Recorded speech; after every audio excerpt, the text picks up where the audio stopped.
enlightenment. As a side effect, health, wealth, leadership and well-being happen. And in Rudrayamala Tantra, Shiva says, Devi Diksha Vihinasya na siddhihi na cha sadgatihi tasmat sarva prayatnena Guruna Dikshito Bhavet. The one who is not initiated does not attain liberation nor a better future. So by all efforts, one should get initiated by Guru. What is the science of initiation? Neuroscience has proved that the process of initiation floods the brain with energy. This is the superconscious energy of Kundalini, our own highest inner potential energy. As the Kundalini flows from the thalamus to the cortex, it sets up a powerful energy loop within the brain, which awakens the latent non-mechanical parts which we have never used before. With increasing levels of coherence, the whole brain comes alive, turning into a superconductor of conscious energies that heal, empower, transform our lives, bliss and fulfillment. Initiation creates high awareness, visualization, creativity. It also slows the aging process and improves the immune system. Kundalini awakening, healing experience, levitation, teleportation, materialization. Experience the power of initiation through a range of exclusive programs conducted at the ashram. Nithyananda Dhyanapitham, Nithyananda Nagar, Biddi, Bengaluru. Contact 97422 03311 82774 90091. Visit www.nithyananda.org.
Yes. So with that beautiful video, let us now understand how the science of power manifestation is authenticated through the four aspects of evidences or pramanas. The first is the Shastra Pramana, which are the eternal unchangeable truths revealed in the source scriptures. The next is the Apta Pramana. The experiences and results of Aptas are the authorities of Hinduism, the Vedic rishis and scientists who have done tested and verified these claims. Third is the Atma Pramana, or the account of the Supreme Court of Hinduism, Jagat Guru Mahasanidhanam, His Divine Holiness Bhagavan Nithyananda Paramashivam. This millennium's avatar's personal experience of power manifestation. And last is the Pratyaksha Pramana, or the empirical evidence from observation and scientific experimentation.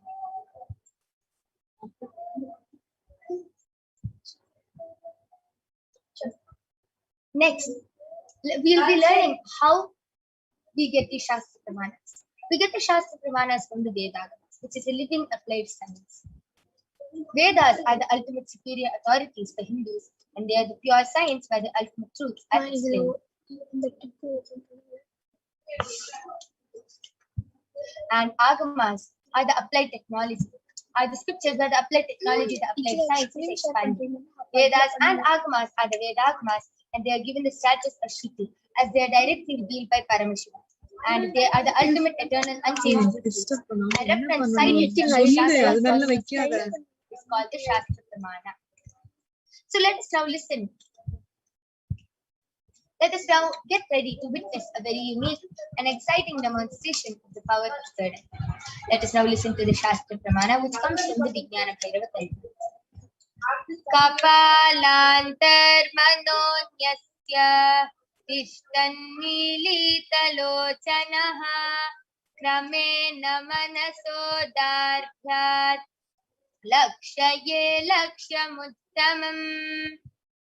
The translation goes, by fixing the mind on the inner space within the crown center and sitting stably without any movement, having the eyes closed in succession, by that stability of the mind and inner space, through the power of the third eye, one directly sees the ultimate goal, Lakshyam, by having the vision beyond the sight that reveals any object or place, attaining the space of oneness with the source, Paramashiva.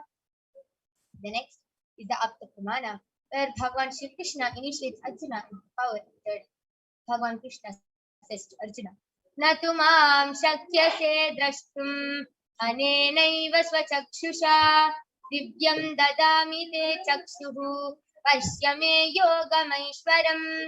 Translation goes, but you cannot see my cosmic form with these physical eyes of yours. Therefore I grant you the divine third eye. Behold my cosmic opulence. In the Hindu Purana, Srimad Bhagavad Gita, Bhagavan Krishna initiates Arjuna into the power of third eye to behold his Vishwarupa Darshan, the vision of his cosmic form. And the 11th chapter of the Srimad Bhagavad Gita contains the description of Bhagavan Shri Krishna's cosmic form, as it is completely narrated by Arjuna as he sees Bhagavan Shri Krishna through the third eye. Let us now listen to the Atma Pramana. The first experience is that I was able to see everything around me, above me, the whole 360 degree, 10 direction, below me, everything. I realized not only I was able to see, I was able to feel, experience. I felt that the skin of the stone on rock on which I was sitting and the skin of this body both carry me equally. In both I exist equally. The setting sun, rising moon, the whole Arunachala hill, all the plants, bush, shrubs, trees, everything, everything, everything. Just became so alive. The idea, something is inside,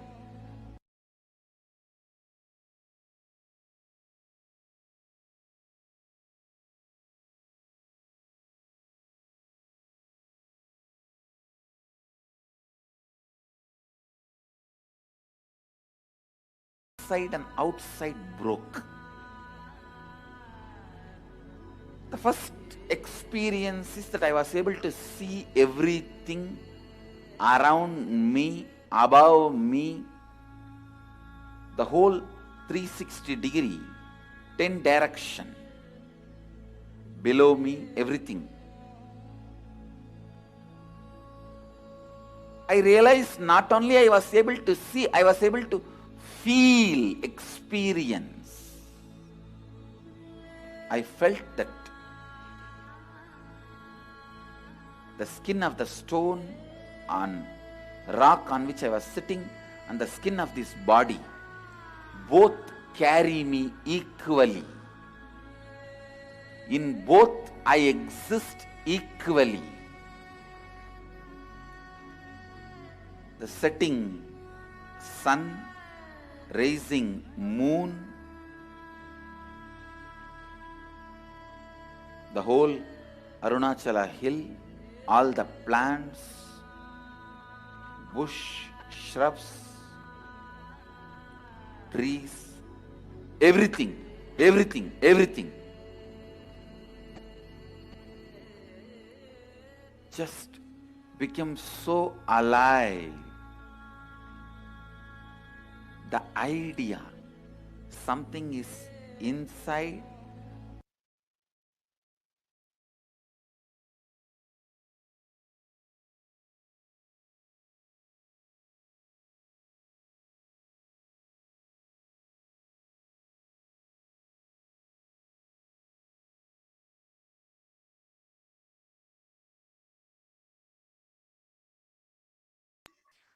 The last is the Pratyaksha Pramana, the empirical evidence from observation and scientific experimentation.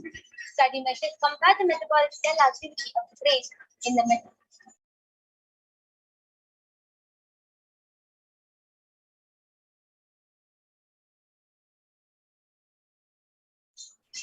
sorry for that.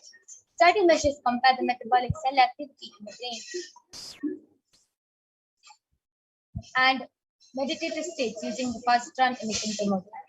When doing daily activities, high activity is measured in the brain where the third eye is located, and when in the deep state of samadhi, only the third eye region is active, and almost 90% of the rest of the brain is active.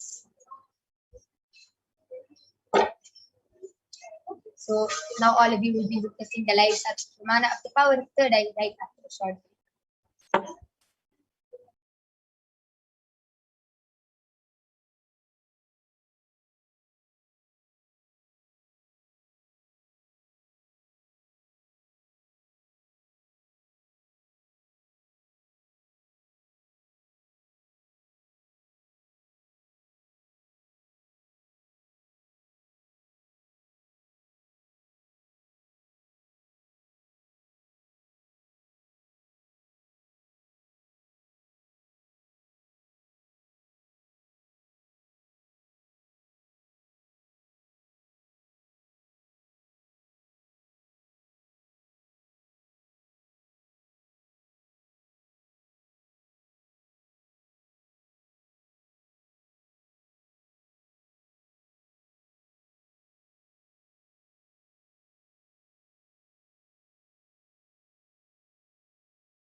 Yes, Nithyananda. So, sorry for the small delay. Yes. So now all of you are going to be witnessing the live Sakshi Pramana of the power of third eye by the Balasans of the Nithyananda group. So along with me, I have Balasans Manitya Kaladharananda, who is 15 years old, and she is going to be demonstrating this power of third eye to all of you. And as all of you can see, I also have the medically tested eye band. In front is a complete opaque sheet, and behind is a thick sponge. All of you can see that under it's completely covered, and there is no possible way of light entering. Yes. And as all of you can see, we also have the side view camera. So you can see that there's nobody around us and that there is no possible way of Ma Kaladra being able to peek or anything. So all of you can see it's completely foolproof. Now I'm going to be placing this eye band on Ma Kaladra's eyes.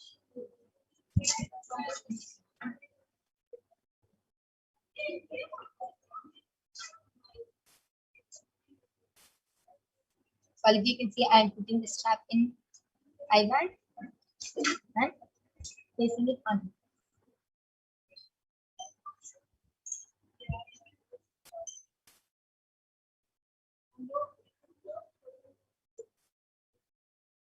Yes. Ma Kaladra, are you comfortable? Yes. Yes, beautiful. I request you to turn to your right, left, up, and down. So all of you can see that there's no gap. It's beautiful. So now I request the the Facebook comments to be projected.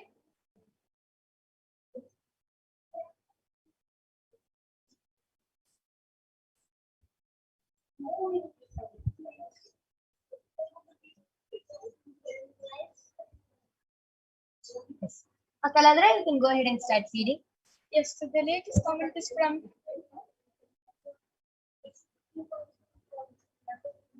Pramod S. Pillai. She has posted. He has posted red color heart emoji and orange color heart emoji and the lightest goldenish color heart emoji and 3 namaste emojis. Beautiful. And Ma Shanti Bags has posted emoji of a girl holding a heart, and around either sides of her there are 6 hearts. One side has 5, and the other side has 6. Wow, beautiful! That was amazing. And Venu, sorry, Veena CHOONY has posted Nithyananda Paramashivoham. And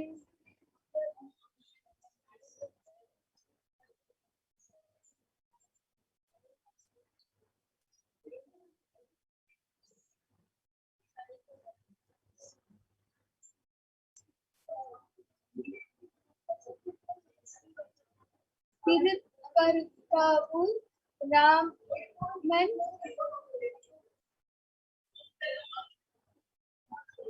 Swami has posted Om Namah Shivaya Namaha. And all of you saw that was so beautiful. It was a comment in Tamil posted in Tamil, and Ma Kaladra was able to read it through her third eye. Amazing. That was beautiful. Any one of you who wants to post any comments and test Ma Kaladra can go ahead and post any comments you want, and Ma Kaladra will be reading it through her third eye.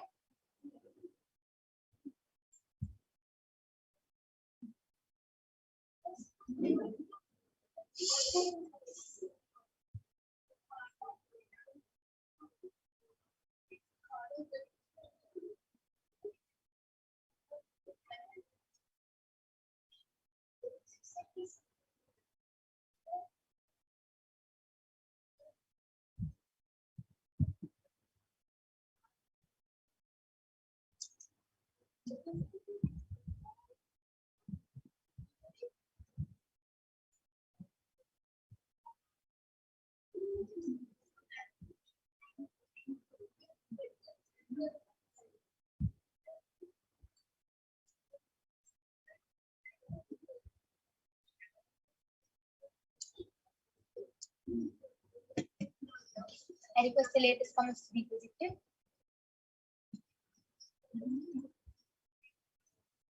Okay, that was a beautiful demonstration of the power of third eye. Now I'm going to be removing the eye band of Makaladra. All of you can see that there's nothing, there's no difference from the eye band. That was a very beautiful and extraordinary demonstration of the power of third eye. And it was so beautiful how just with the blessings and grace of the Supreme Pontiff of Hinduism, how Makaladra was able to manifest this power of third eye. So how was it appearing to you, Makaladra? Why don't you go ahead and say? Yes. So how Paramashivoham means to me is that when Kala,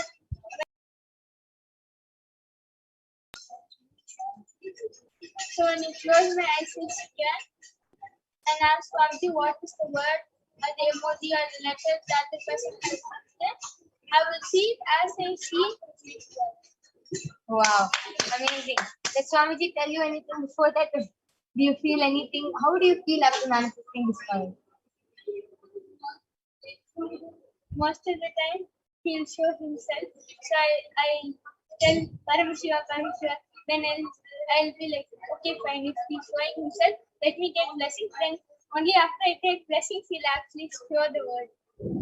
And then after you take blessings, how do you feel? More powerful. Yes, wow. So beautiful how she's sharing just with the blessings of Paramashivoham, with the darshan of Paramashiva. After bowing down to him, he reveals himself and shows what is in front of him. What is in front of him. Beautiful. That was an amazing sharing and an amazing demonstration of the power of third eye. And yes, due to the interest of time, we will not be having the power of body scanning or remote vision today. We complete with all of you for that. And we are now going to be concluding this power manifestation session. Thank all of you for joining us in this segment. Please stay tuned for the upcoming segments where you will be witnessing many more, where you will be understanding so many more truths about how to connect to Devi Parashakti, how to understand Devi Parashakti, and so much more. So please stay tuned for the upcoming sessions. Thank you. Yeah.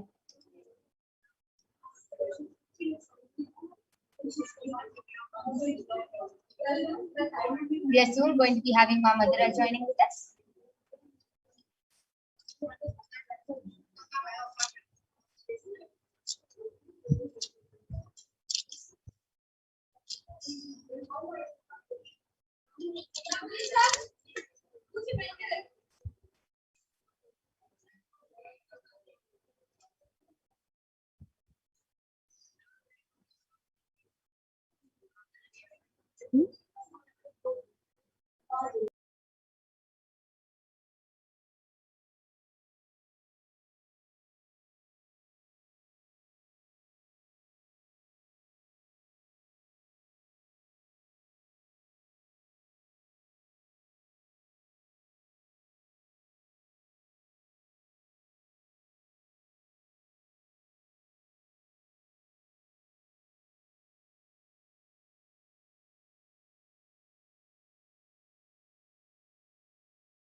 Yes, Nithyanam, everyone.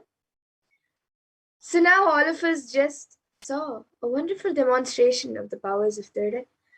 So let us now move to the next segment where we will all be learning more about Devi Parashakti, and we will be learning how the world is today and what is the solution for the problems that the world is going through today.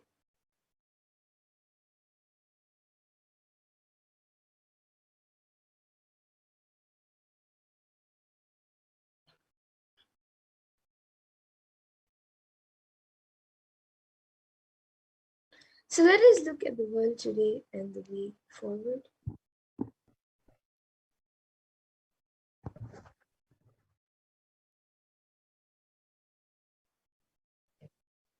And all of us know the current state of the world with the ongoing COVID pandemic.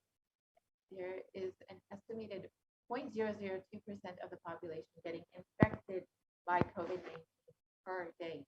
The total number of confirmed COVID-19 cases has increased to 233.5 million people as of the 1st of October 2021. And this includes 4.77 million deaths, confirmed deaths. And Healthline.com states that new COVID-19 cases have risen to more than 150,000 per day in the United States, and an average population increase per day in the United States is 174,893 people per day. So the rate of those getting infected is almost on average rate of the growth population.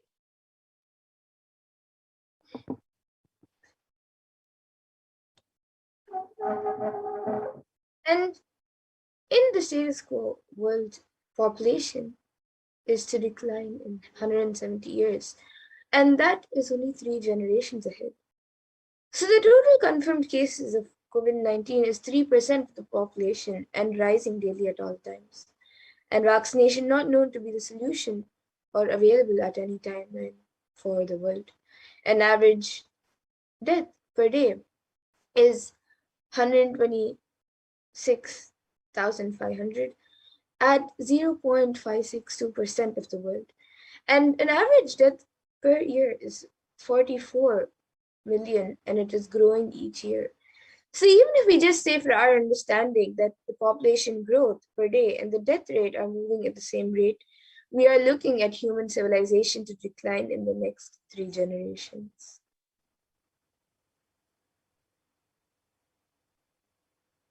And there needs to be a solution, a global solution that works across all national policies, as the COVID pandemic is affecting nearly every country across the globe, whether you are in America, Europe, Southeast Asia, Eastern Mediterranean, Western Pacific, or Africa. You have seen the effects of COVID-19 and this ongoing pandemic. So we need to find, as a humanity, a global solution that works across all nationalities.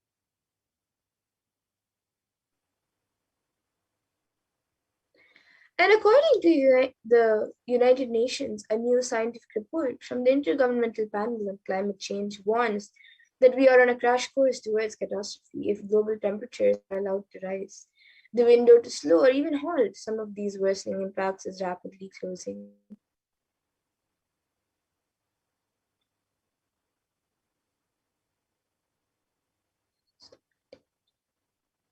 And so there have been immediate precautionary methods that have been taken to protect ourselves, to quarantine and to lock down communities and places. It has not been effective. Following the local government's guidelines, regulations has, in some extent, been helpful, but it hasn't curbed the rate of infection to the level that we needed to. Unfortunately, because of all of this, it has affected our survival needs like food, clothes, shelter, and especially the less privileged whom we call poor, for whom resources are not immediately available, is also extremely dire in the moment. And the bereavement isolation, loss of income, and fear are triggering mental health conditions or exacerbating as the existing ones. People may be facing increased levels of alcohol and drug use, insomnia, and anxiety. So, what caused the COVID-19? What is the karma that caused COVID-19?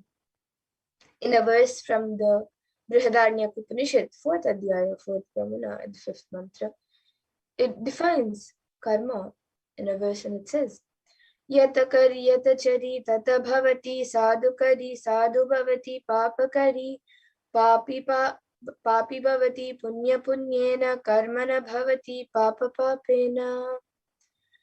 And the translation for this verse is, as it does, it and acts. So it becomes by doing good, it becomes good, and by doing evil, it becomes evil. It becomes virtuous through good acts and vicious through evil acts.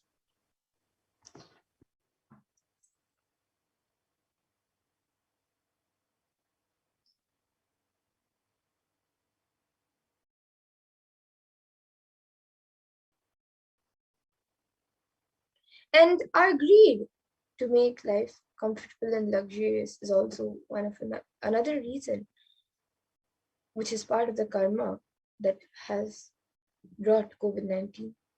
So 83% of wild mammals have become extinct, stopping the idea that the whole planet Earth belongs only to human race.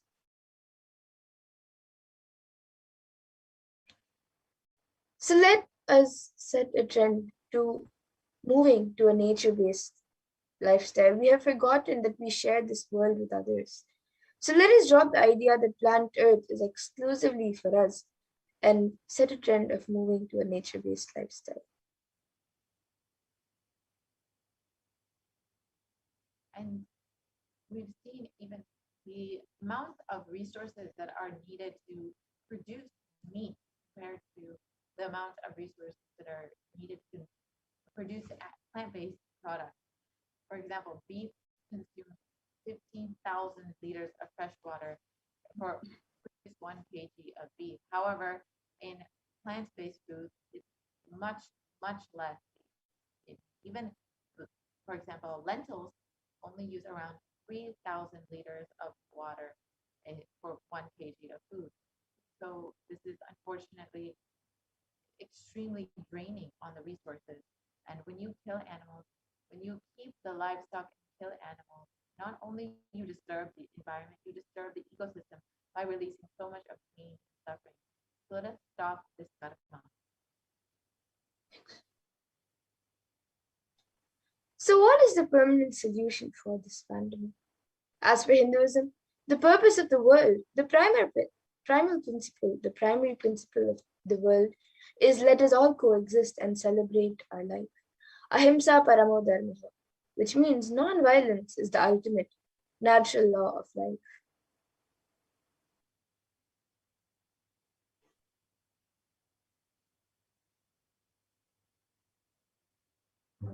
So what is the permanent solution for this pandemic? Let us stop all the actions of anger, lust, greed, pride, jealousy, and delusion. There's only the Hindu lifestyle, the lifestyle of apigraha, asaya, or ahimsa, the lifestyle of non-stealing, living with minimal and non-violence that can bring a permanent solution.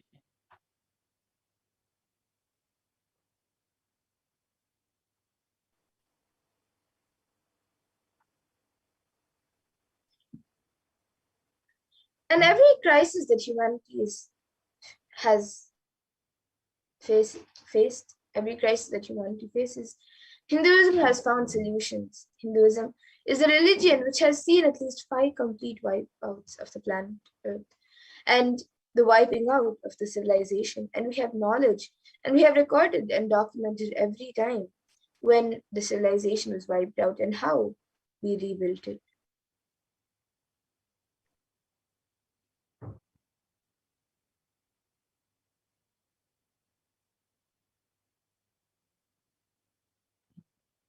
Let us look at some of the examples in our Hindu history, which when we have seen the destruction of the entire civilization and finally the rebuilding of that civilization. When Bhagavan Vishnu incarnated to bring the Vedas and Agamas back from the dark energy during the manifestation of the universe in the form of the fish, the Matsyavatara, and landed it on the planet Earth to give it to Lord Brahma. After the great deluge, Bhagavan Vishnu brought Manu's boat and the Vedagamas, the whole thing, and restarted the civilization. That is why the Pandya kingdom, the earliest kingdom, has a fish as the avatar, as the emblem. The Karikal is the place where the boat was brought to land by the Matsyavatara. From there, the whole Pandya civilization started. And during King Ravana's reign, around 7 crore people were living under his rule. Bhagavan Sri Ramachandra Prabhu incarnated to save the 54 deshas from the evil reign of the king. This is detailed in the Ramayana. And King Duryodhana almost led the world to nuclear collapse. And Bhagavan Sri Krishna incarnated to end the apocalypse. This is detailed in the epic poem, the Mahabharata. And finally, Bhagavan Mahadeva himself protected the sacred city of Varanasi. He promised, I will hold these people, protect them, even during the pralaya, even when the whole world is destroyed during the great deluge. I will hold everyone in the tip of my trishula.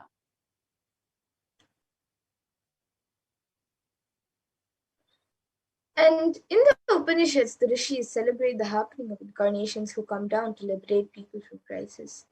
And in the Taittiriya Upanishad, chapter 3, the Bhriguvali, section 10, the rishis sing and dance in the ecstasy of enlightenment and Kundalini awakening, and they sing, Ha vu ha vu ha vu, ahamannam ahamannam ahamannam, ahamannado ahamannado ahamannadaha.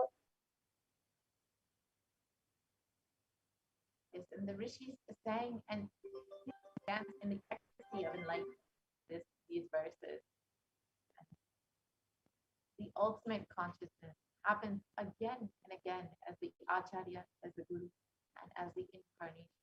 Paramashiva reaching out to liberate the individual soul from bondages through knowledge is Acharya. The Paramashiva reaching out to individual souls to liberate from bondages through initiation, the Shakti Pada and Shakti Nipada is Guru. And Paramashiva reaching out to individual souls and intervening in their karmas, altering it, changing it, and even deleting it, completing it, and changing the happenings of the past, present, and future is Leela. And the manifestations who do these Leelas are incarnations.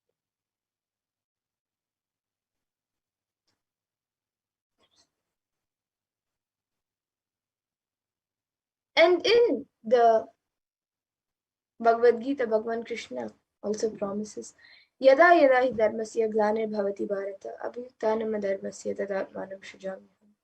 Which means, whenever there is a decline in the consciousness, the collective, in the individual consciousness, the collective unconsciousness increases.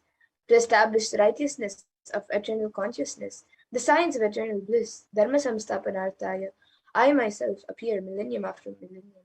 Sambhavami yuge yuge.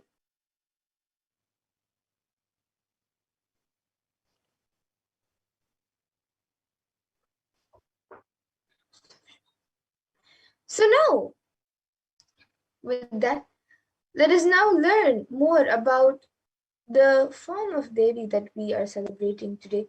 We will be celebrating the form of Devi Brahmacharini and Devi in the Alankar of the Shayana Tirukolam. So let us now learn more about Devi Parashakti.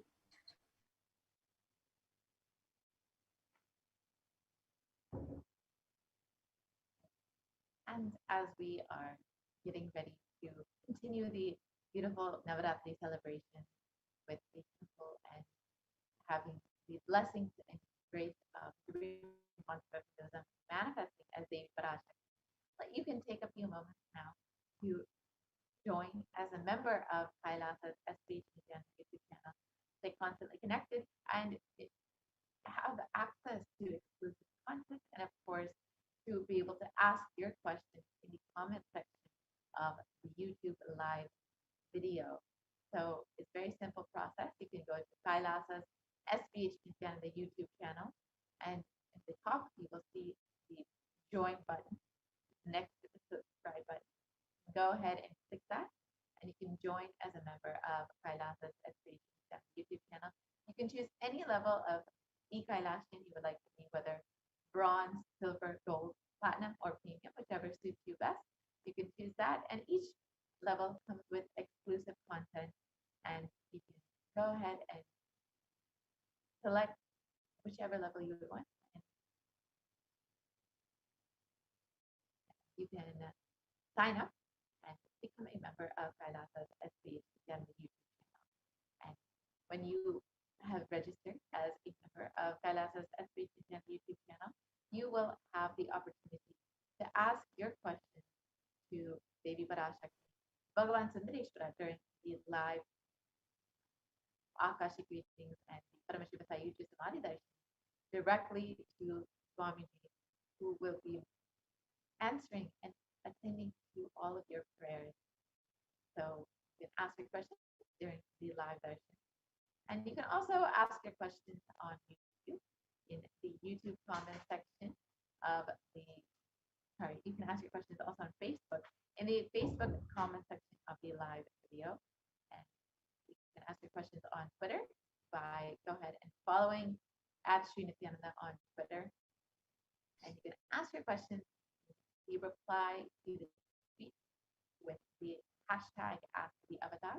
You can also ask your questions on Instagram, and you can ask in the comment section of the photo for the day with whatever questions you would like to be answered.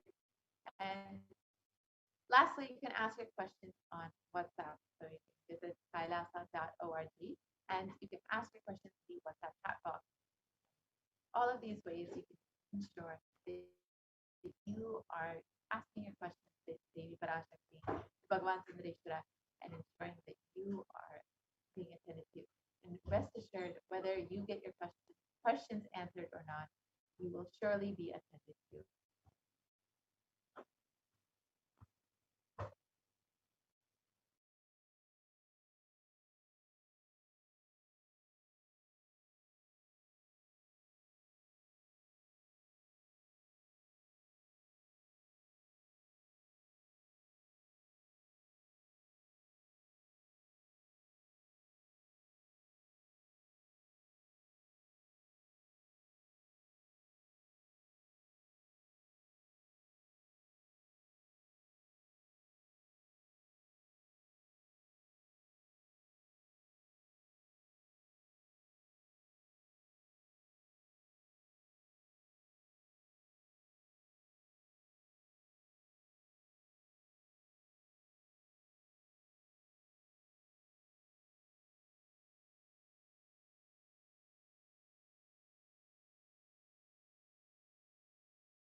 Yes. So now let us learn about the form of Devi Parashakti as Brahmacharini.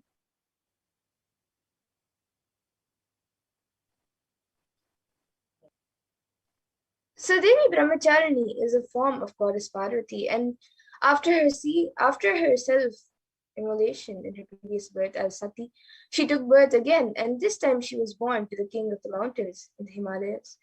And in this birth, she came to be known as Parvati. And in this birth, Parvati became Brahmacharini. Brahm over here means tapasya, and Charini means a female devotee. So Brahmacharini means an ardent female devotee. So one day Parvati was visited by Narad Muni, and Narad Muni told her that in this birth too you can get married to Lord Shiva, but for that you will need to do severe penance. At once Parvati decided that she is ready for any kind of penance.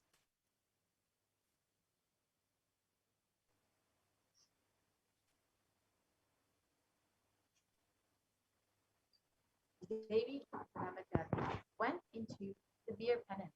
It was no ordinary tapasya. Her tapasya went on for thousands and thousands of years. For the first 1,000 years, she only ate fruits and flowers. For the next 100 years, she only ate vegetables. For the next 3,000 years, Devi Brahmachari only ate dried leaves. This kind of tapasya or penance was very different. Nobody had ever seen this kind of tapasya. And after the 3,000 years where she ate only leaves, she went on to eat nothing.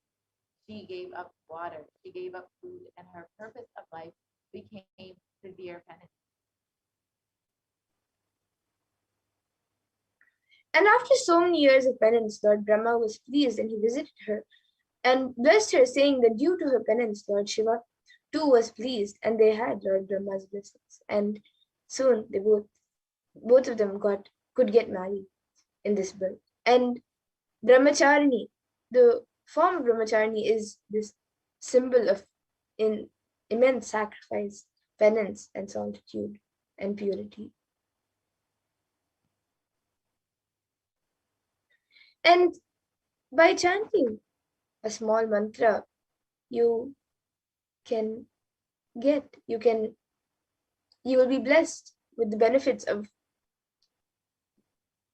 the benefits of chanting this mantra will bestow upon one the beauty and kindness of the soul and the body. And the chant that says this, the shloka that says that you can chant is Dadana Akar Padma Bhyam Kshamala Kamandalu Devi Prasidatu Mai Brahmachari Nyanuttamam. And the meaning is, O Goddess Brahmachari holds rosary and kamandalu in her hands, please on me. Let us understand Devi Parashakti's Leelas from the Chandi Stotram, the Devi Mahatma Leela.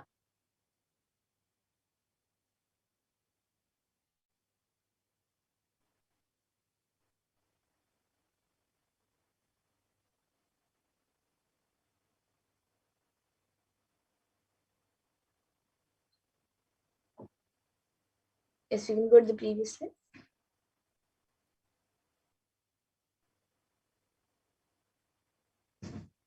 So in the Devi Mahatmyam, chapter 6, the 6th chapter details the demon king Shumba and Nishumba sending their chieftain Dhumralochana to fight Devi Parashakti. And Devi said, "You are sent by the Lord of Asuras, mighty yourself and accompanied by an army. If you thus take me by force, then what can I do to you?"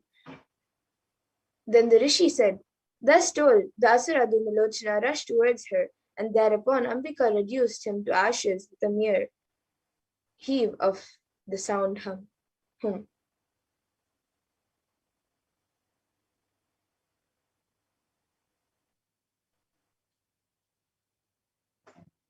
Then the great army of Asuras became enraged and showered on Ambika the sharp arrows, javelins, and axes. Then the lion, the vehicle of Devi, the Vahana of Devi, shaking its mane in anger and making the most terrific roar, fell on the army of the Asuras. Some of the Asuras it slaughtered with a blow of its forepaw, others with its mouth, and other great asuras by treading over with its hind legs.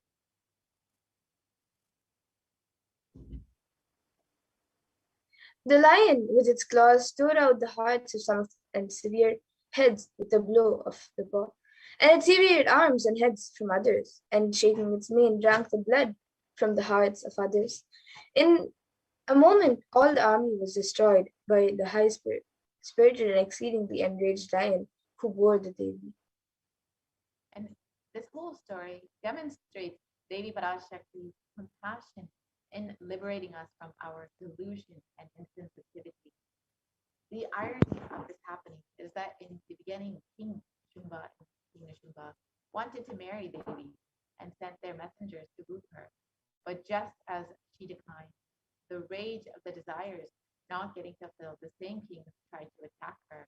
In our lives also, blinded by greed and desires, we fail to see we are hurting the ones that we desire.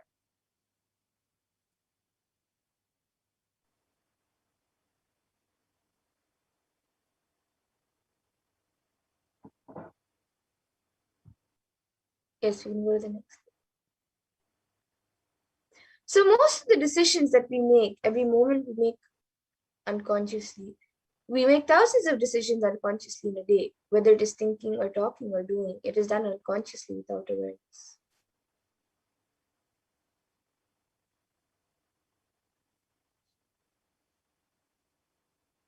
And that is the reason we are not able to connect the cause and the effect of many of the things that happen in our lives. We always think we have been dished out unfair results. We are blissfully unaware that it was we who caused the effect. We make it happen by way of unconscious living and end up incurring more karma.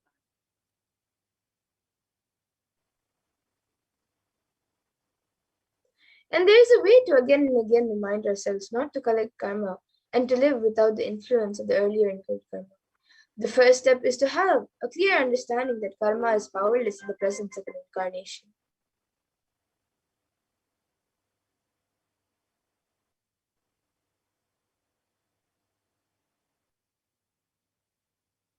So now let us understand the supreme concept of Hinduism, Jagat Mahasanidana, as the Nijavatara of Devi Parashakti.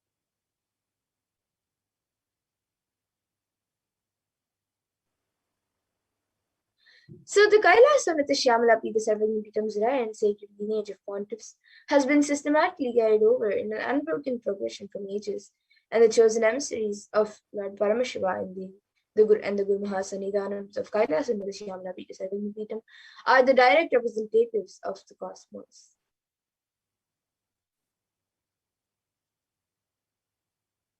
On the 27th of April 2012, Srila Shri Nithyananda Shri Jnanasambandha Deshika Paramacharya Swamigal was formally appointed as the 293rd Guru Mahasanidhan of the Kailasa Shamala Pita Sarvagnipitam and is the lawful successor, descendant, and inheritor invested with all the powers, duties, obligations to perform the rituals, spiritual, religious, and customary rites vested in the Kailasonata Shamla Vitasattakirtam and has been reviving its spiritual, religious, and linguistic epicenters to its glory since. So let us now watch a short video of the history of the Kailasonata Shamla Vitasattakirtam, the various kingdom of Meenakshi, Devi Meenakshi, and Bhagavan Sareshwara.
Yes, we apologize for the technical glitch.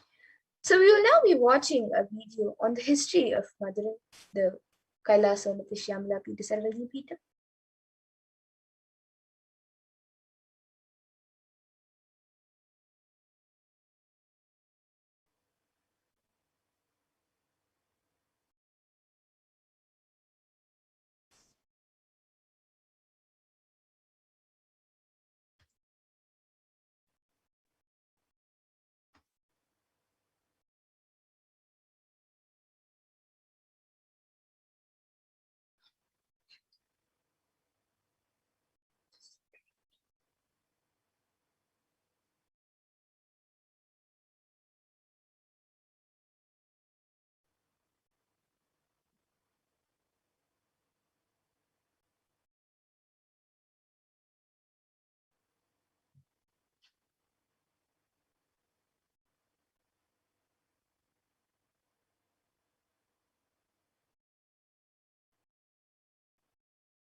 Ancient temple town of Madurai in southern India boasts of a 2,500-year-old history of spirituality. Historians trace Madurai's existence back to the 3rd century BC, making it one of the oldest continuously inhabited cities of the world. Legend says that Madurai was established by the cosmic mother herself, who incarnated as Princess Meenakshi, daughter of the pious king Malayadwaja Pandian. An able queen and a fearless warrior, Meenakshi expanded her empire right up to Kailash in current China. But when she came face to face with the Lord of Kailash, Shiva himself, she recognized him as her eternal consort and dropped her arms to become Shiva's companion for life. Along with Shiva, also known as Sundareshwara or the beautiful Lord, Meenakshi reigned over her kingdom for a glorious 166 years. In course of time, with the rise of Jainism as a religious force, Madurai too fell to its powerful influence, and Shaivism all but vanished from the sacred kingdom where Shiva himself had once walked the earth. The renaissance of Shaivism in Madurai was the sacred task of a child incarnation, Tirunjana Sambandar, one of the 4 visionary saints of Shaiva Siddhanta tradition. The story goes that as a baby, Tirunjana Sambandar was once nourished by the milk of enlightenment from the cosmic mother herself. This child prodigy arrived in Madurai to effortlessly defeat the learned Jain monks with his wisdom, healing powers, and spiritual prowess, and restored Madurai to her beloved religion, Shaivism, by reviving the ancient Madurai Adinam and the Meenakshi temple, which had fallen to desolate ruin. Madurai Adinam is today the world's oldest living Hindu organization, with a recorded history alone spanning a glorious 1,500 years and an unbroken lineage of illustrious pontiffs to this very day. Over the centuries, Madurai Adinam has been patronized by the likes of Tipu Sultan, Robert Nobili, and the poet saint Vallalar. The pontiff of the Madurai Adinam is known by the title Guru Mahasannidhanam and inherits the responsibility of carrying forward the traditions of Tirunjana Sambandhar's sacred work.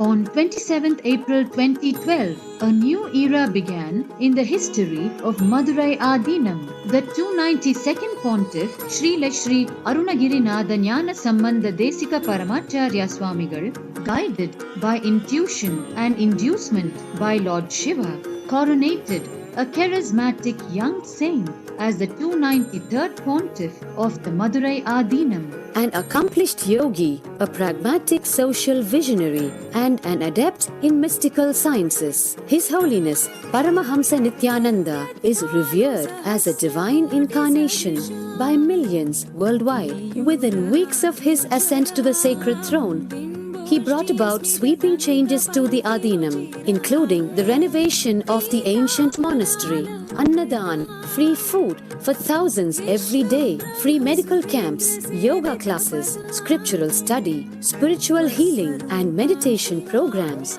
The traditional Adinam now has a website, and thousands participate in the morning worship and spiritual talks via live streaming and two-way video conferencing. Vast properties belonging to the Adinam are being reclaimed from illegal encroachment. Its numerous temples are being restored to sanctity, and the neighboring villages are being adopted with basic amenities, education and medical care being provided for all. His Holiness dreams of an authentic Vedic renaissance for which India has already waited too long. Here, I take the commitment of making Madurai Adinam as an international religious organization.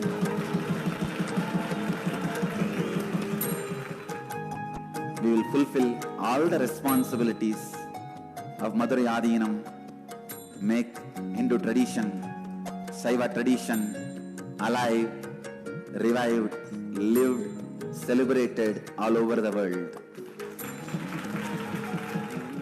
With a brand new pontiff at its helm, Madurai Adinam promises to be more than just another traditional monastery. As a whole generation turns to spirituality for answers, the changes at Madurai Adinam mirror the changing role of spiritual organizations today as power centers and guiding forces, forging the enlightened government of the new world.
Yes.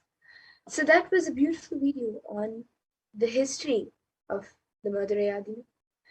So let us now look at more contributions done to the world by the Supreme Pontiff of Hinduism. And let us also see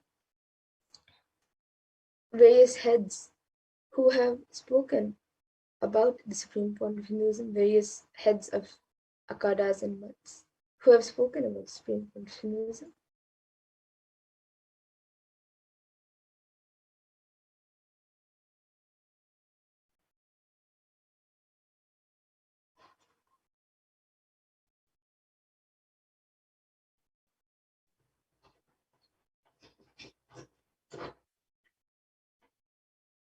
So the 292nd Pontiff of Madurayadinam Sri Arunagirinath Jnana Sambandadeshika Paramacharya Swami is the predecessor to the Supreme Pontiff of Hinduism in the esteemed Guru-based tradition of the Kingdom of Kailasa Shantashyamada Pita Sarangipitam, the Madurayadinam, since 2012.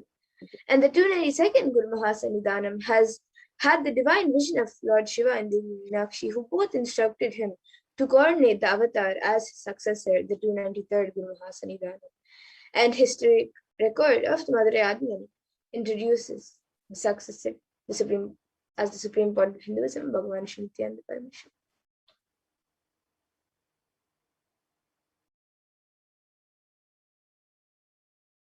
We can go to the next slide. And here you can see the Supreme Pontiff of Hinduism being coronated as the 293rd Jagat Guru Mahasanidhanam of the Kailasa Shamla Pita Sarvagya Pitam.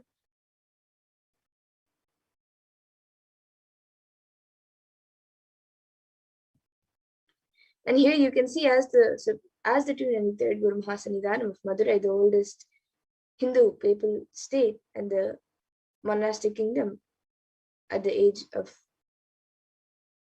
14. So this picture is from 2012. And here you can also see the Supreme Pontiff of Hinduism as the declared as the successor of the Arunachala Sarvagya Peetham by the Guru Parampara at the age of 16 on the 24th of May 1994.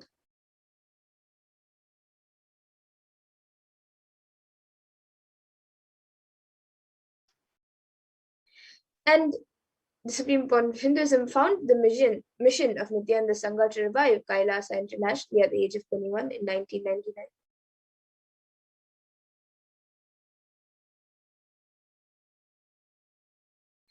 And the Supreme Pontiff of Hinduism founded the Adi Kailasa Sarvagya Peetham at the age of 24 on the 4th of November 2002.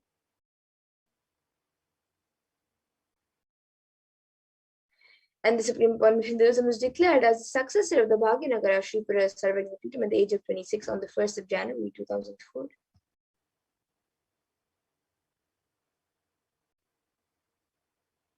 And here you can see the Supreme Pontiff of Hinduism reincarnated as the incumbent emperor of Suryavamshi Samrajyam of the Suryavamsha lineage at the age of 26 on the 31st of December 2004.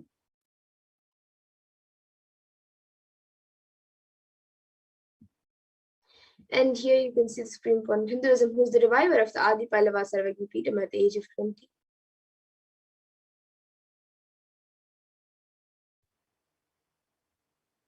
And the Supreme Pontiff of Hinduism has been coronated as the successor of the Kashi Sarvagya Peetham at the age of 30 in 2008.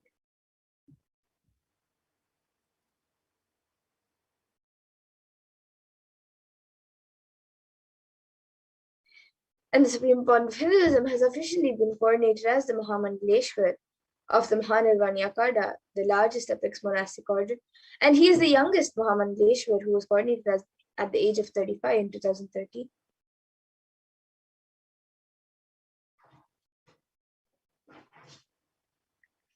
And the Supreme Pontiff of Hinduism has been declared as the Acharya Mahamandaleshwar of the Attalakada, the oldest monastic order in Hinduism, by the Acharya Mahamandaleshwar Sukadevanandaji, and the then incumbent spiritual head. And Supreme Pontiff of Hinduism was declared as Acharya Mahamandaleshwar at the age of 35 in 2013.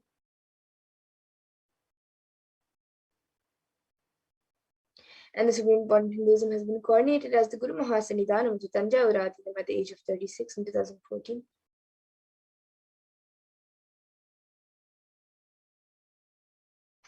He has been coronated as the Guru Mahasanidhanam of Tiruvarur Adinam at the age of 36 in 2014. And he has been coronated as the Guru Mahasanidhanam of Vedaranyam Adinam at the age of 36.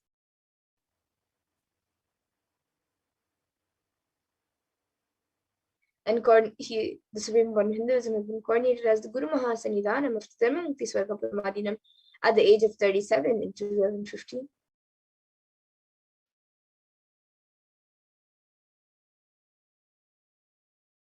And the Supreme Pontiff of Hinduism has been coronated as the Guru Mahasanidhanam of the Adi Koldamata at the age of 37, Adi Pira Koldamata at the age of 37 in 2015.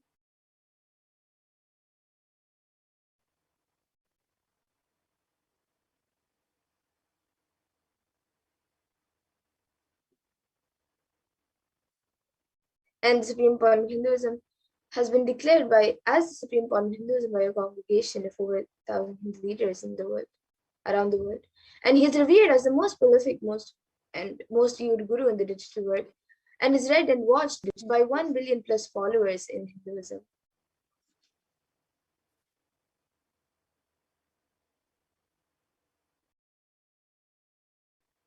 And Kailasa has the world's greatest digital Hindu nation with over 1 billion views. So here you can see 1,120 Facebook pages, 50 websites, 102 Instagram channels, 70 initiatives, 458 YouTube channels, 128 Twitter channels, and much more.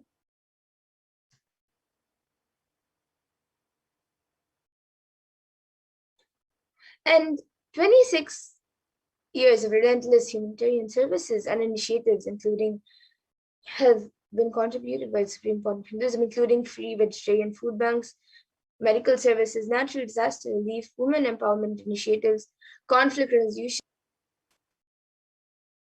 And the Supreme Point of Hinduism has authored 300 books and 10,000 articles in 3 different languages, which are English, Tamil, and Sanskrit, which are translated into 50 languages with over 1,000 titles. So here you can see English and French.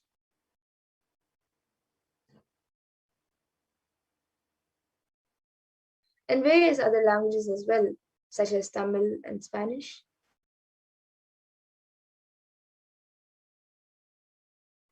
And over 20 million copies of these books and articles have been sold, read, and downloaded.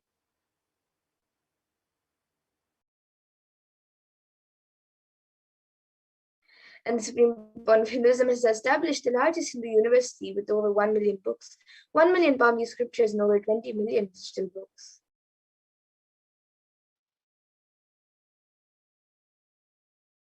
And over 10,000 hours of discourses have been given by the Supreme Point of Hinduism with over 1 billion views on social media.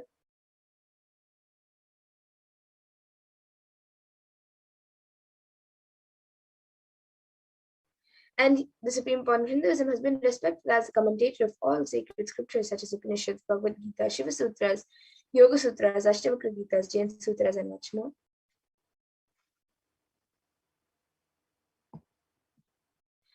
And the Supreme Point of Hinduism has been honored as a leader of Hinduism, the most awarded internationally recognized Hindu leader.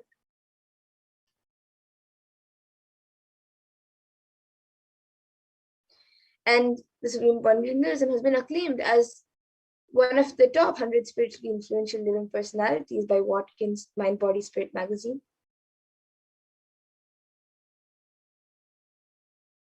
And the Supreme Point of Hinduism is the reviver of the sovereign order of Kailasa, led by the Supreme Point of Hinduism, Bhagavan Nithyananda Paramashivam, and the Nithyananda order of monks, nuns, and Hindu diaspora, who are working for global peace and to give superconscious breakthrough to humanity.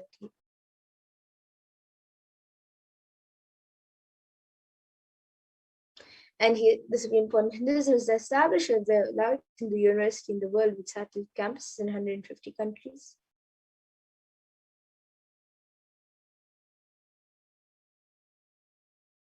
And is the establisher of 1,000 plus Kailasa enlightenment ecosystems.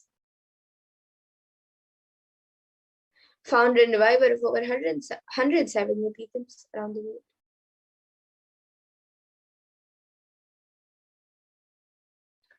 And the Supreme Point of Hinduism has been spoken about many various heads of the various akhadas and mats. So the late Mahant Narendra Guruji, president of the largest apex body of Hinduism, Akhila Bharatiya Akhada Parishad, the group of 13 akhadas, and over 2 crore sadhus, monks in India, welcomes the Supreme Point of Hinduism, Bhagavan Nithyananda Paramashivam, as one day the Supreme Point of Hinduism, Jagat Guru Mahasannidhanam Bhagavan Nithyananda Paramashivam, Swamiji, is going to be called the Vishwa Guru, the Guru of the world, of the whole world. And he is going to be the spiritual guide for the world, and peace will spread in the world. People are not yet aware of the energy of Swamiji. In reality, Swamiji is the Svarupa form of Bhagavan, God. And we are offering prayers not just to a Guru, but to an embodiment of Bhagavan. I am sure that Swamiji must have done intense penance, tapas in his childhood and merged into God, as a result of which he is expressing this divine power of God.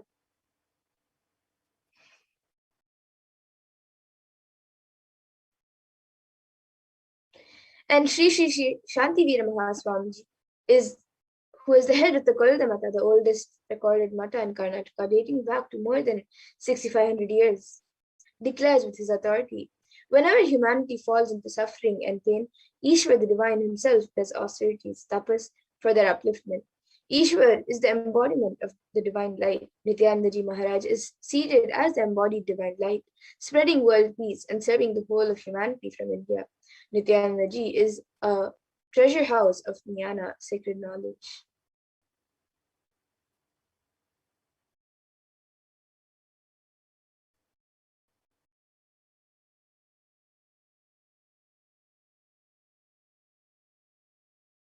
And now, let us move to the next segment where all of you will be learning how Bhagavan Nityananda Paramashivam has happened as the Guru.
Wait.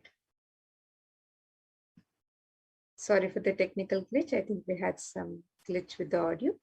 So you can now do this internalization exercise where you can pen down all your identities and the names and the identities that you associate with yourself.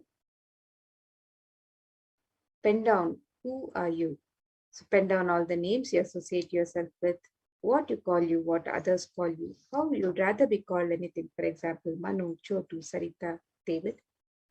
Pen down the words, the adjectives you use to describe you. For example, smarty pants, cool.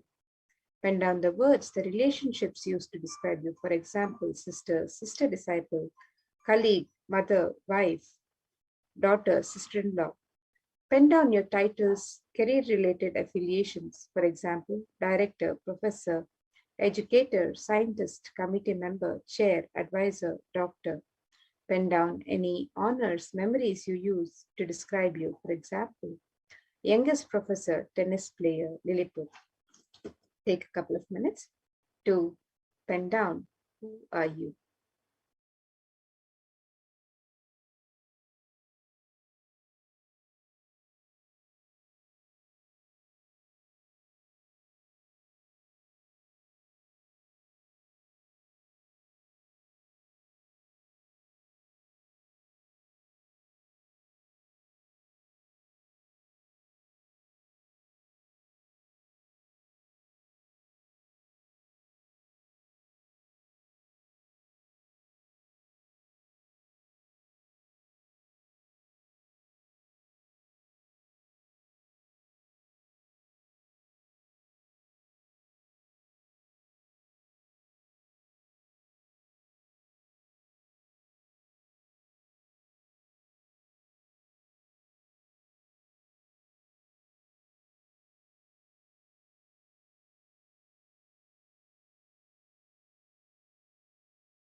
All your three eyes.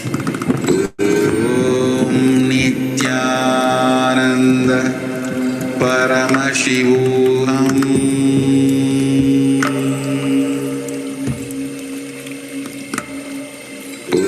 Om Nithyananda Paramashivoham.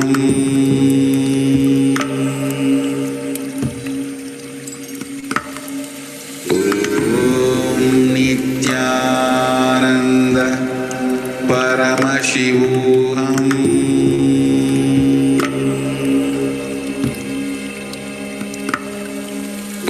Om Nithyananda Paramashivoham. Om Nithyananda Paramashivoham. Om Nithyananda Paramashivoham.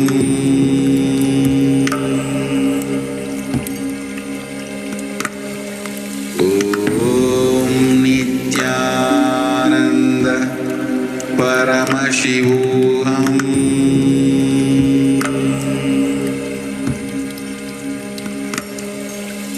Om Nithyananda Paramashivoham.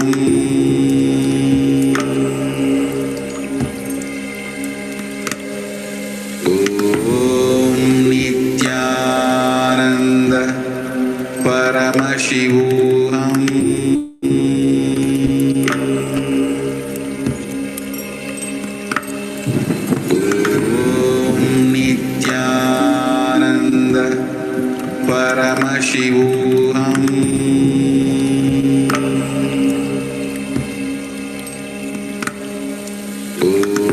Om Nithyananda Paramashivoham.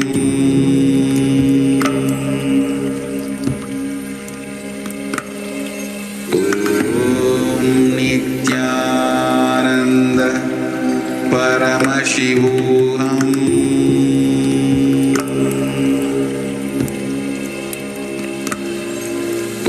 Om Nithyananda Paramashivoham.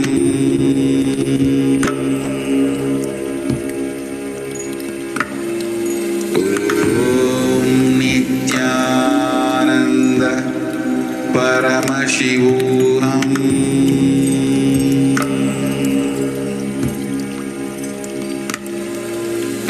Om Nithyananda Paramashivoham.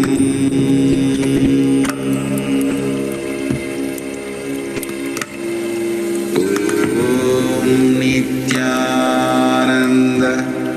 Paramashivoham.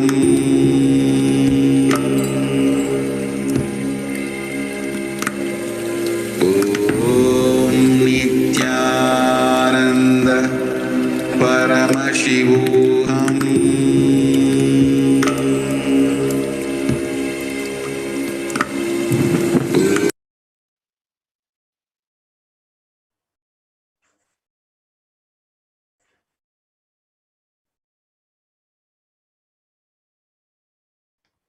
Now, as a next step, contemplate who are you. So, who are you? Go back to read what you have written. Every association to describe yourself is in relation with your body, its description, its capabilities. Yes? But do you agree that list is not comprehensive? It doesn't include your ideas, your beliefs, your views on democracy, what you call your ideals. Contemplate while you think you are your ideals, but at the same time, you're describing yourself through the idea of body.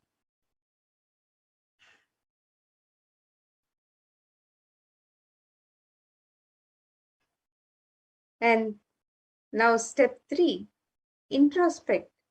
Who are you? Let's go one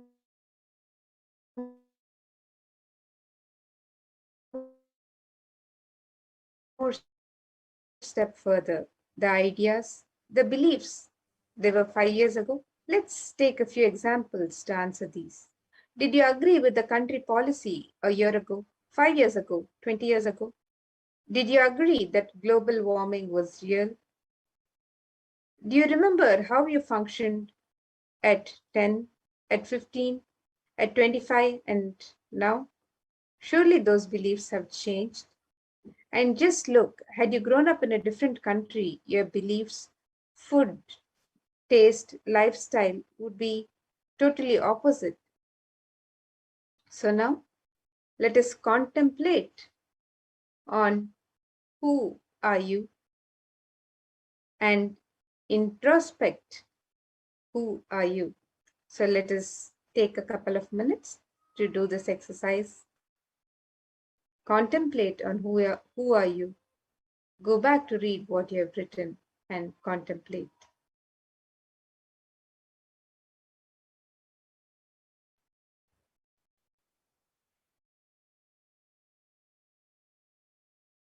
Om Nithyananda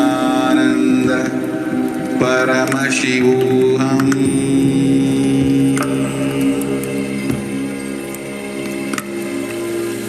Om Nithyananda Paramashivoham.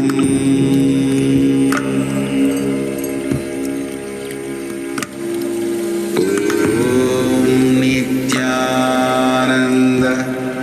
Paramashivoham.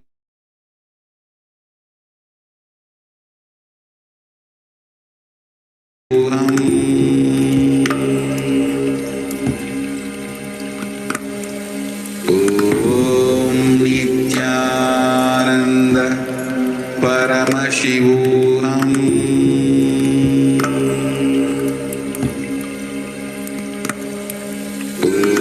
Om Nithyananda Paramashivoham.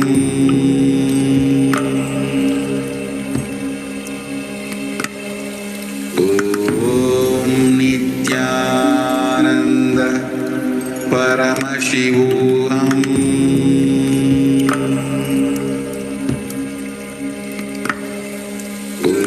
Om Nithyananda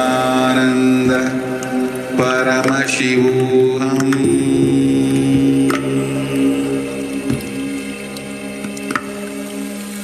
Om Nithyananda Paramashivoham.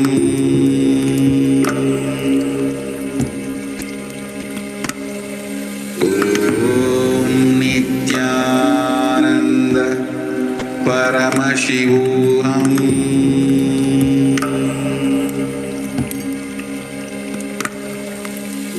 Om Nithyananda Paramashivoham.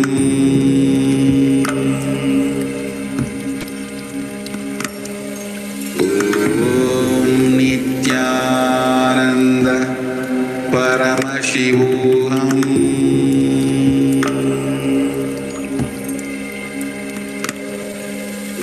Om Nithyananda Paramashivoham.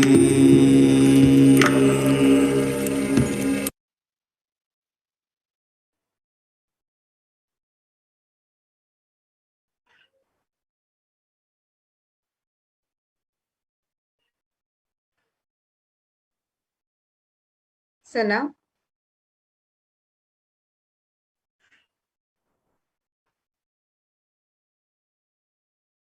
introspect.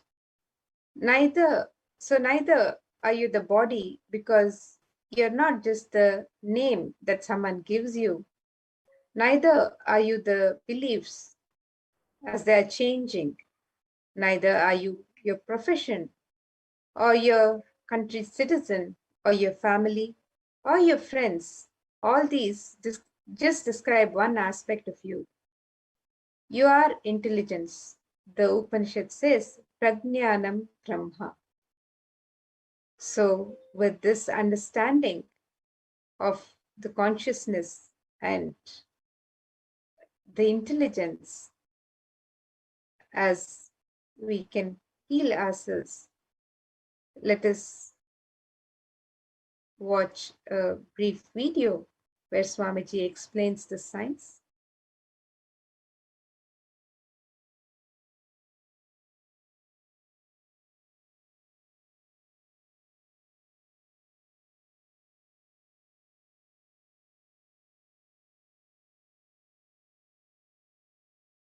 We can watch many of these videos where Swamiji has explained the science of healing our body through just the higher consciousness.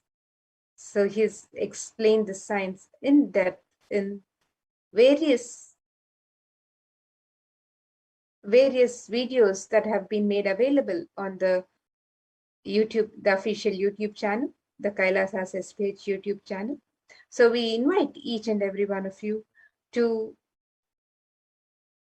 watch the videos that Swamiji has spoken about, where he's given us the science of health and the science of being able to heal ourselves. So with this, now we'll be getting ready for the next segments of this program as we get ready to receive the darshan of Devi Parashakti herself, the various rituals happening in the sacred space of Adi Kailasa. So we'll get ready for the next segments and get ready to receive the darshan and witness the grand celebrations of Navaratri from Adi Kailash.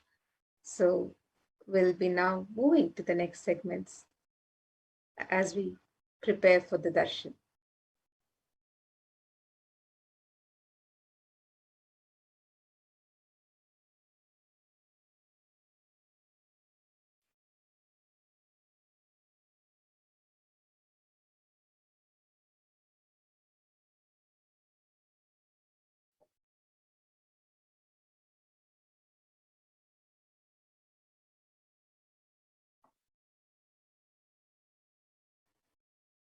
So as Devi Parashakti gracing us with various manifestations, various Divya Alankaram, how we are all going to participate in these manifestations and get the grace of the Devi.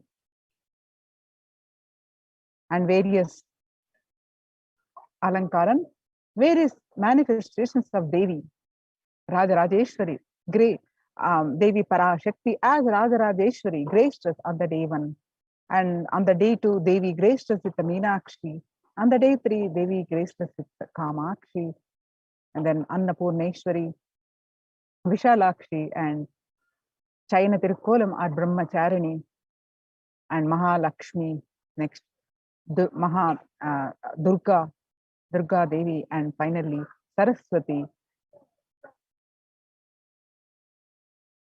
So what are the various offerings that we all can participate and get the grace and infinite blessings from these various offerings? The Mahaganapati Homa, Utsava Ambal, Alankara Seva, and the Supreme Pontiff of Hinduism, Vishesha Ambal Alankara Seva, Utsava Ambal Vishesha Shodashopachara Puja, Chandi Homa Vishesha Dravya Homa and Purnahuti, Dasha Bhairava Puja, Kumari Puja, Suhasini Puja, which happens all the 9 days, and Durga Prana Pratishta, which is going to happen on 7th day, and Durga Saptami Puja,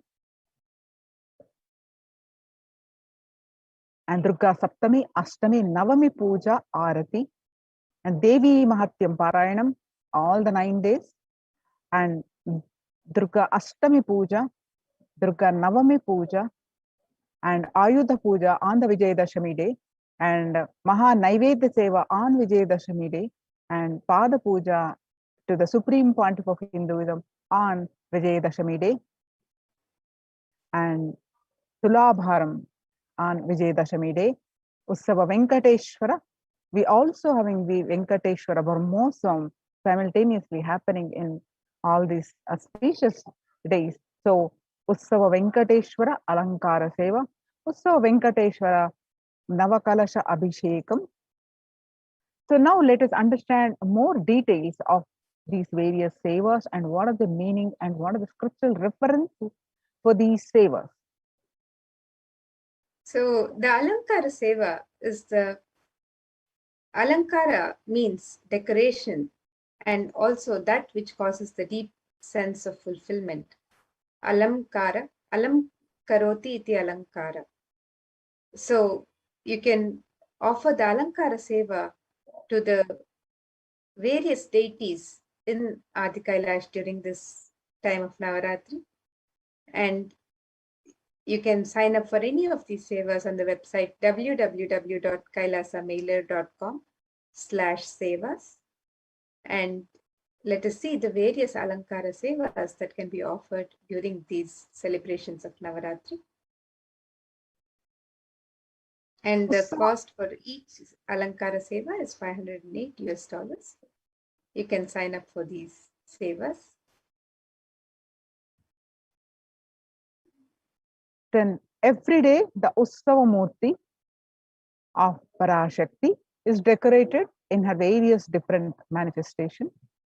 Offering of the Alankara Seva to the deity of Parashakti bestows the deep fulfillment in life, thereby taking us closer to the Guru who liberates us from the cycle of birth and death. The Utsava Ambal Alankara Seva cost is $508. Then next offering is the Supreme Pontiff of Hinduism, Vishesha Ambal Devi Alankara Seva. Every day, the Sachala Murti of the Supreme Pontiff of Hinduism in the Garbha Mandir of the Nithyanandeshwara Paramashiva Devalayam is decorated in the various manifestations of Parashakti. Offering of the Alankara Seva to the deity of the Supreme Pontiff of Hinduism bestows the deep fulfillment and thereby taking us closer to the Guru who liberates us from the cycle of birth and death. The Supreme Pontiff of Hinduism, Garbha Mandir, Vishesha Alankara Seva as Devi's manifestations every day. The cost is $508.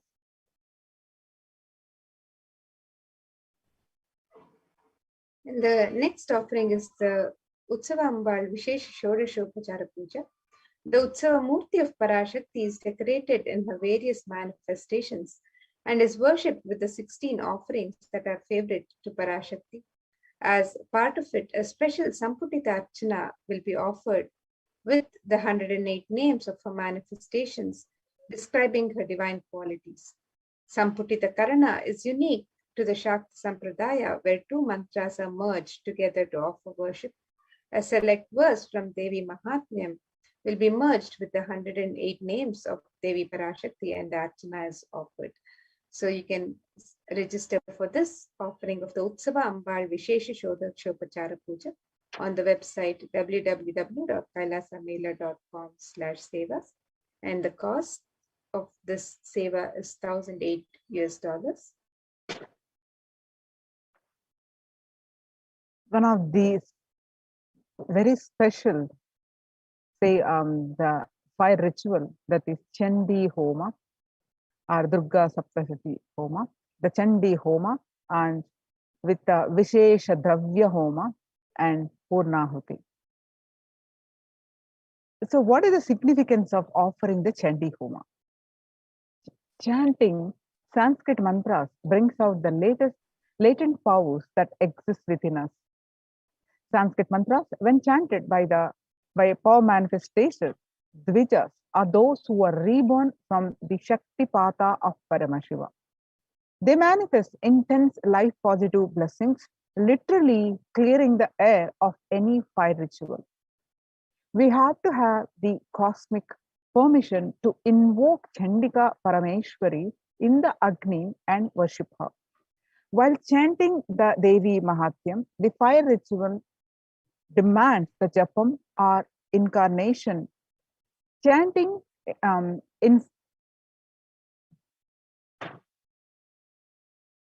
Japam or incantation, chanting of the Devi Mahatyam to be repeated 10 times to bring a cosmic allowance to invoke Chandi Devi in the Agni. In order to do oblations into Chandi Agni for the 700 verses of Devi Mahatyam, the repetition of chanting the 700 verses should happen 10 times. This is what is known as Dashamsha.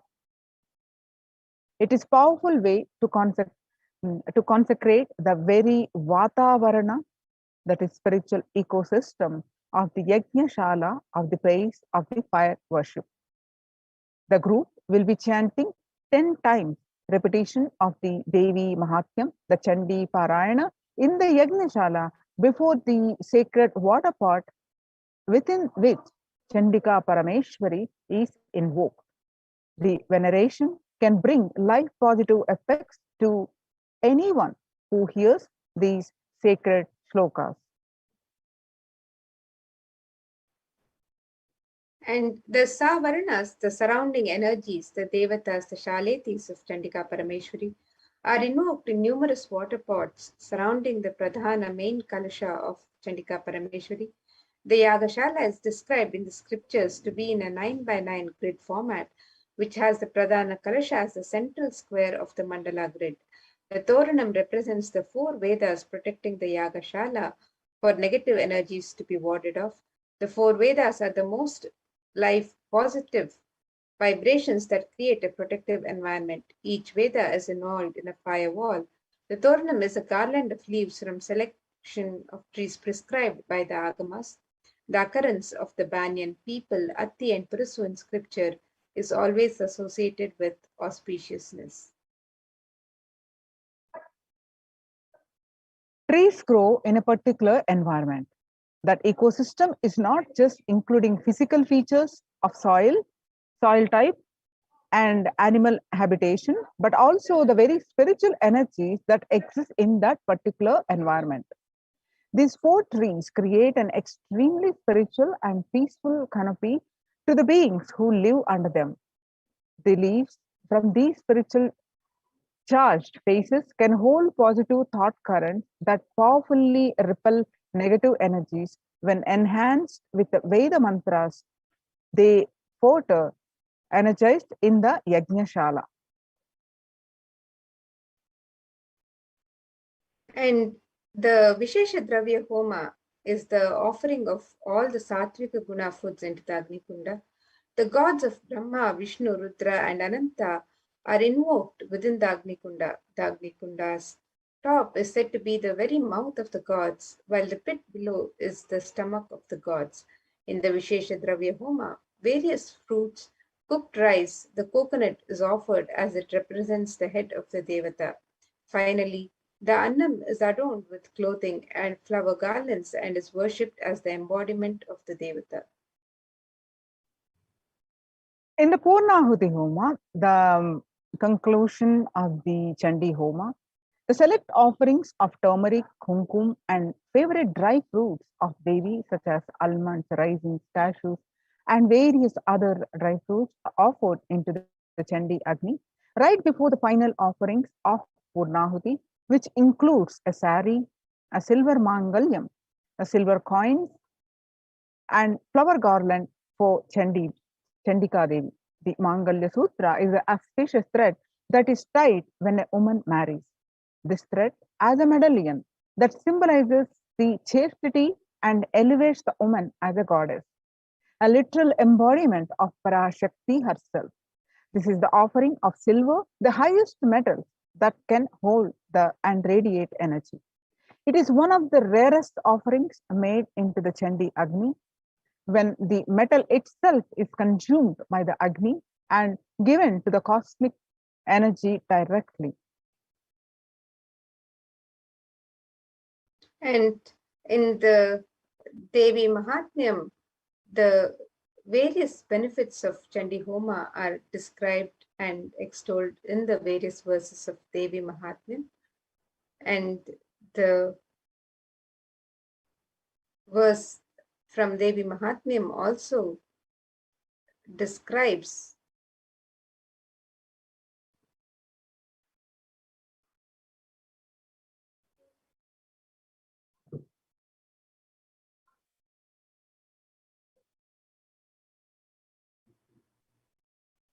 the various benefits, yes, of the Chandi Homa. Can we see the previous slide? No? Let's go back to the previous slide. Yes. Yes. So the Shastra Pramana from Devi Mahatmyam, this verse describes Ittam yada yada pada danavota bhavishyati tada tadavatiryaham karishyamyashrisham shayam. And the translation of this verse, it says, whenever trouble arises due to the advent of the demons, I shall incarnate and destroy the foes. And this is a commitment that Devi herself is giving in Devi Mahatmyam to happen again and again. She incarnates and destroys the demons and foes, and various other verses extol these benefits further. Let us see some of the benefits that are described in the Devi Mahatmya, the benefits of offering Chandi Homa. So here it says in the 12th chapter, the second verse, it says, Devi will remove all the problems of the devotee, the devotee can avoid all untoward happenings in life, avoid bad happenings and poverty, separation from beloved ones, removal of fear from enemies, robbers and kings, weapons, fire and flood, saves from all epidemic calamities and natural calamities. And without doubt, all troubles are removed by Devi if this Homa is done during the Navaratri. The participant is blessed with grains, riches, and children. And these are as the verses described, the benefits described in the Devi Mahatmya, verses 12 and 13 of the 12th chapter. And for the verses, the 14th verse described, one becomes fearless, enemies perish, welfare accrues, and family rejoices. And various other benefits, innumerable benefits of the Chandi Homa are extolled in the Devi Mahatmya. The ill effects of bad dreams and negative influences of planets are removed. This is according to the Devi Mahatyam, chapter 12, verse 16. Devi herself says, the planets turn favorable and results of good dreams manifest. This according to the Devi Mahatyam, chapter 12, verse 17. And according to the chapter Devi Mahatyam, chapter 12, verse 18, it's Devi says, completion manifests in between human beings. And in the Devi Mahatyam, chapter 12, verse 20, Devi extols that the presence of all evil spirits are driven away. And Devi Mahatyam, the verse 37 says, the translation of that verse is all the world pleasures that are sought manifest, and also the supreme union with the cosmic mother happens. And one becomes siddha, that is, one becomes enlightened.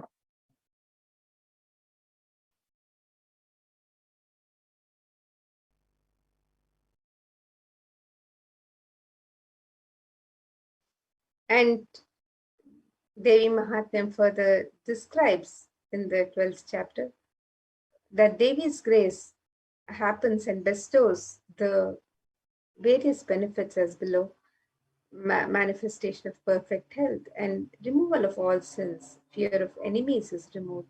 One is saved even from the dangers of being alone in the forest, surrounded by forest fire, surrounded by robbers in a desolate spot, while captured by enemies.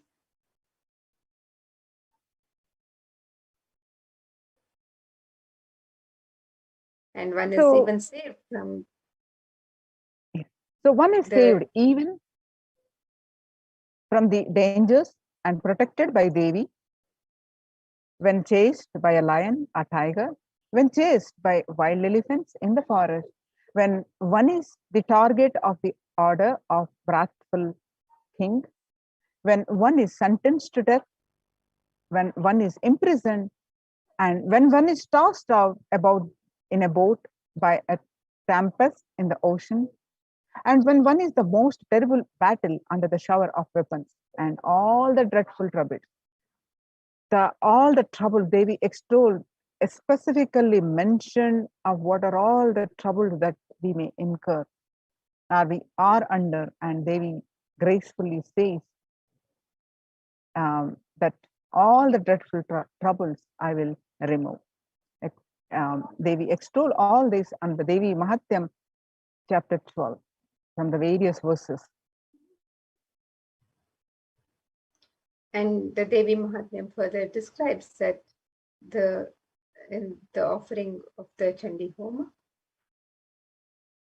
the benefits of offering the Chandi Homa, where Devi grace success in litigation to be achieved. Untoward death doesn't happen for him, and after natural death he attains moksha, and all the world pleasures that are sought manifest, and also the supreme union with the cosmic mother happens. Evil possessions haunting children are removed. The presence of evil spirits are driven away, and a completion manifests in between human beings. So the Devi Mahatmyam sings the glory of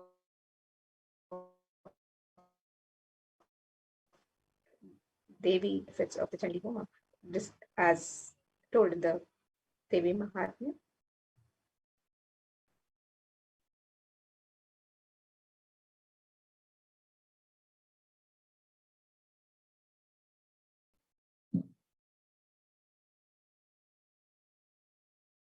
So the Chandi Homa, all these various benefits that we have seen are extolled in the Devi Mahatyam. Devi herself says in the various verses of the chapter 12. So offer the Chandi Homa, is $5,008 and avail these benefits. The next offering is Rajarajeshwari Ekadasha Dravya Abhishekam and Snapana Abhishekam. This is a very special offering where, as per the Shakta Agamas, 11 types of dravyams of abhishekams, items such as rice flour, turmeric powder, jala dravya powder, panchamritam, milk, curd, ghee, honey, sugarcane juice, fruit juice, tender coconut water, and gandha jalam will be offered to the Moolavar, the main deity of the Rajarajeshwari in the Nithyanandeshwara Paramashiva Devalayam, Adi Kailasa Sarvajna Peetam. Finally, the energized waters of the Chandi Homa, Kalashas, and the Shanka, the corn, which have been consecrated during the entire day by various powerful mantras and rituals, are offered onto the deity of Sri Rajarajeshwari. The Rajarajeshwari Ekadasha Dravya Abhishekam and Snapana Abhishekam, the cost is $1,008 US.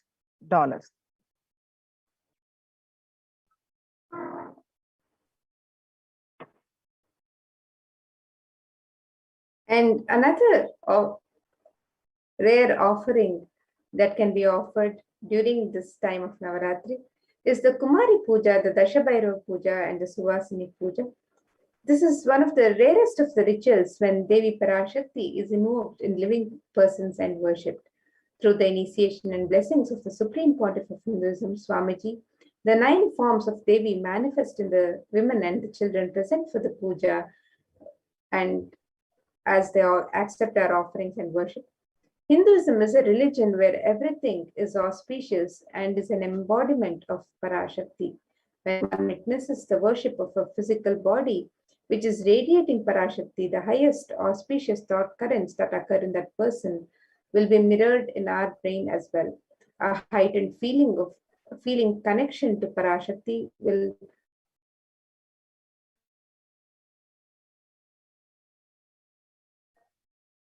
manifest when we see her in a physical form, receiving our worship. And you can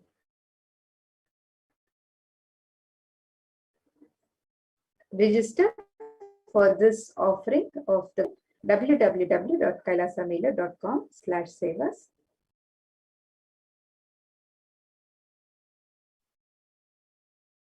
Then the next offering is Kumari Puja, Dasha Bhairava Puja, and Suvasini Puja.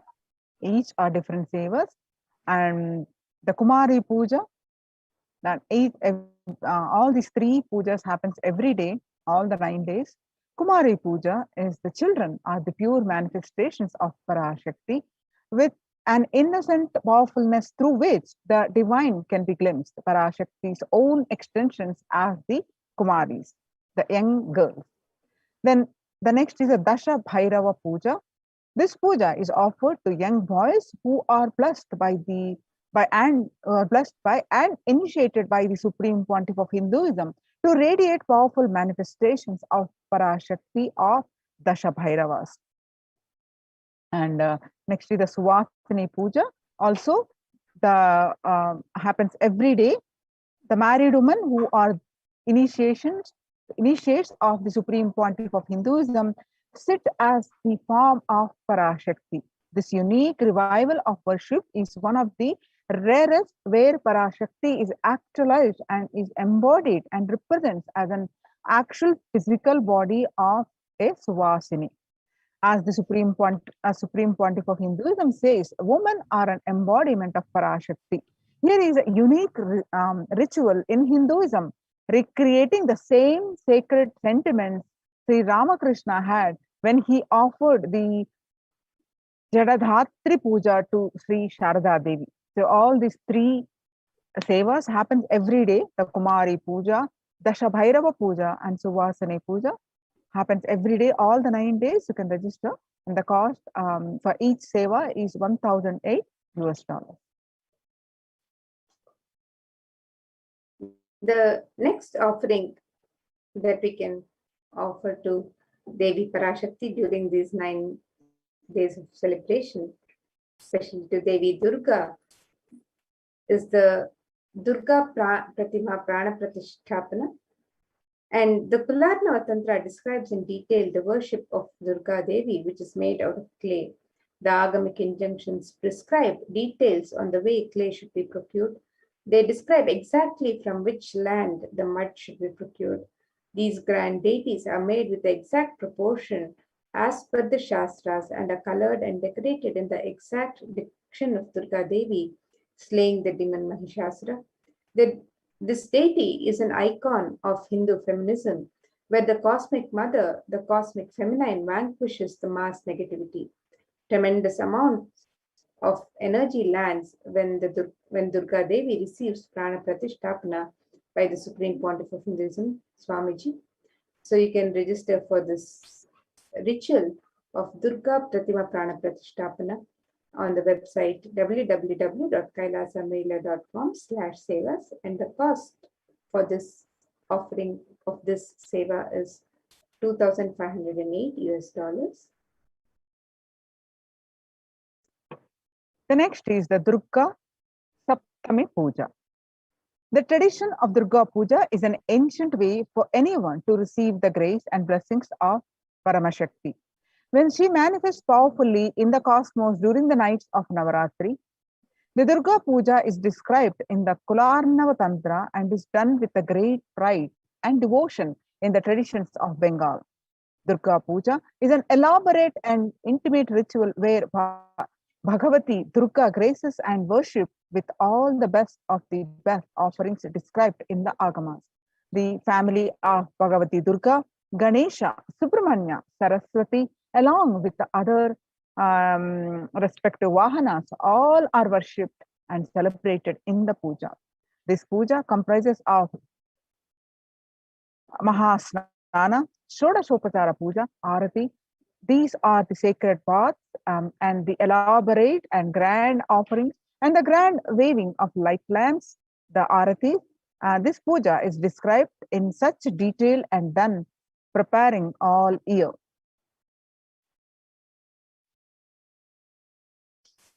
And the next offering during these Navaratri celebrations is the Durga Puja Arati, which is offered on Saptami, Ashtami, and Navami. The offering of the Deepa Aradhana is the offering of flames in various towered lamps. The Gopurarati is numbered, representing the 108 different nadis or energy centers in one's body. The Jyoti or lamp has the unique ability to dispel darkness. And when we light these towered lamps and offer them to our beloved deities, the lamps awaken and align our energy centers to receive the darshan of the deities. The upliftment of our energies and senses through combination of lit lamps and the rhythmic ragas of Nadaswaram and Tawil take us to a surreal experience of the deity's darshan and transports us to the authentic experience of Kailasa's ambience. So you can offer the Durga Puja Arati on Saptami, Ashtami, and Navami, and you can register on the website.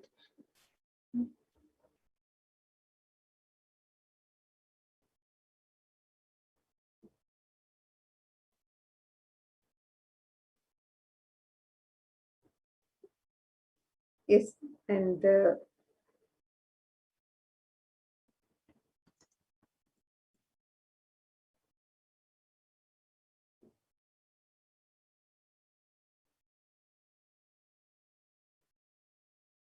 sorry about the technical glitch. Yeah, so Sorry with the technical glitch. So the next offering is Devi Mahatya Parayana. Devi Mahatyam, the glory of the, literally means the glory of the goddess, is also known as the Durga Saptasati, Chandi or Chandi Homa. Describes the victory of the goddess Durga over the evil forces such as Madhukaitap, Mahishasura, Dungalochana, Chandamunda, Raktabija, Shumba Nishumba. Devi Mahatyam is the very definition of the nature of the Divine Mother. She is the Moola Prakriti, the root nature of all that manifests. She is the force that drives everything in the universe. Devi Mahatyam is also significant in that it regards various forms of the Devi running from the fearsome and dangerous Kali to the benign and gentle Sri as fundamentally unified.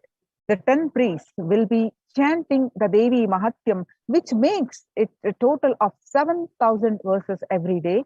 Offering of the Devi Mahatya Parayanam is $508.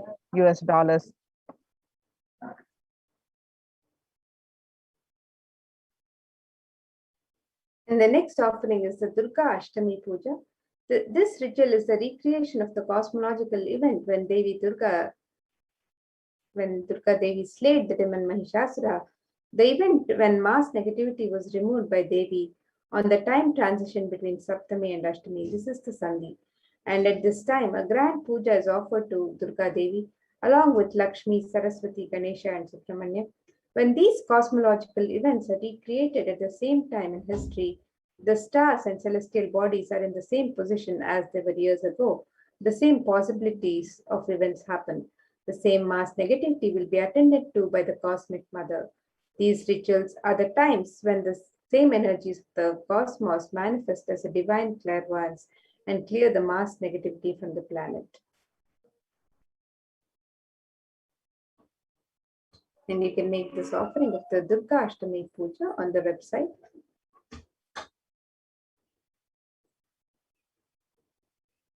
The next offering is Ashtami Kumari Puja. Kumari Puja is the ritual done before Devi Durga when a young girl is decorated and worshipped as the embodiment and representation of Durga Devi. This is one of the rarest pujas when the cosmic mother comes in the form of a young girl to accept our worship and devotion. This is one of the sweetest and most beautiful rituals to witness, especially after the powerful Sandhi Puja. The ferocious energy of Durga Devi is pacified as she appears as a young girl, accepting our prayers and worship. The same gratitude and reverence all of the gods had for Devi for removing Mahishasura is remembered as the puja is offered to Devi as Kumari. So the scriptural reference for this is Sarvaswarupe Sarveshe Sarvashakti Samanvide, O Queen of all, you who exists in the form of all and possesses every night, save us from terror, O Devi. Salutations to you, Devi Durga. Devi Mahatyam, chapter 11, verse 24. And the Durga Navami Sandhi Puja and the Navami Home is also offered to Devi Durga on the Navaratri on the day of Navami. This ritual is the recreation of the battle and victory on Durga Devi over the demons Chanda and Munda. The event when mass negativity was removed by Devi on the time transition between Ashtami and Navami. This is the Sandhi. At this time, a grand puja is offered to Durga Devi along with Lakshmi, Saraswati, Ganesha, and Subramanya.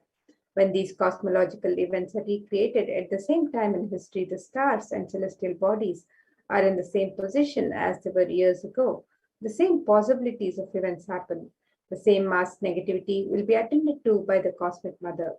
These rituals are the times when the same energies of the cosmos manifest as a divine clairvoyance and clear the mass negativity from the planet. Navami Homam is a unique fire ritual done before the Durga Devi Pratima, chanting a unique mantra for Durga Devi who is invoked in the form of Agni. And you can make this offering of the Durga Navami Sandhi Puja and the Navami Homam on the website www.kailasamela.com/sevas. And the cost of this seva is $1,008. The next, on the Vijayadashami day, Ayudha Puja. On the auspicious day of the Navami, the 9th day of Navaratri, a special puja is done for all the tools, vehicles, and books. This is known as the Ayudha Puja and is done in every Hindu home. All the tools are washed and kept in an altar. All the cars are also washed and fresh sandalwood paste is applied on them. And the puja is offered.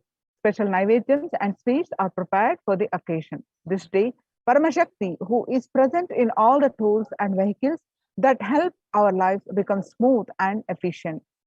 It is a day of rejuvenation when all homes are cleared and all the corners of the home are and all doors are refreshed with fresh incense and sandalwood paste.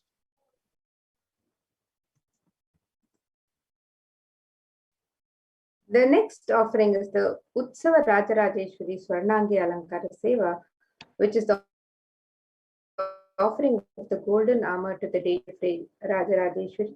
It is a magnificent armor that covers the deity and allows one to have the darshan of the deity in her grand glory. It is an offering of our love and gratitude to the Devi of Rajarajeshwari in Kailasa Nithyananda Paramashivam. And you can make this offering also on the website www.kailasamila.com/savas.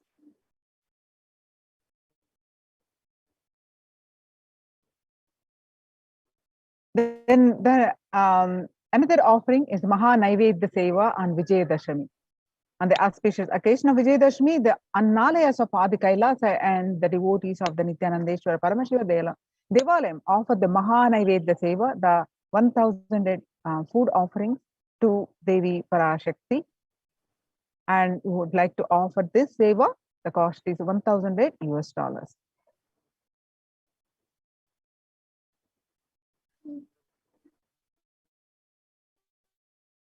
The next offering is the Pada Puja. The next offering is the offering of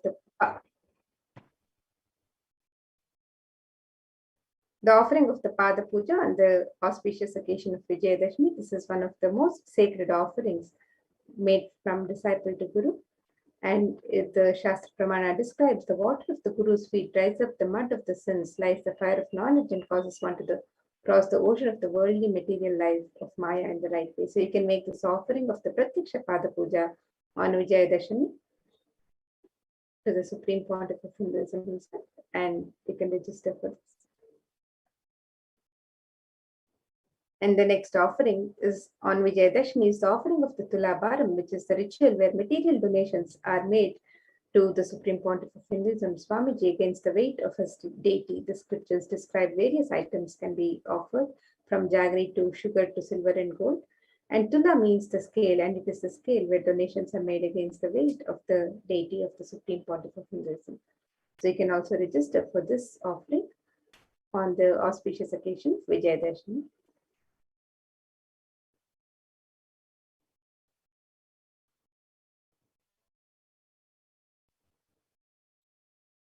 Then we are also celebrating the Bhagavan Venkateshwara's Brahmotsav. So one of the seva that you can offer is Venkateshwara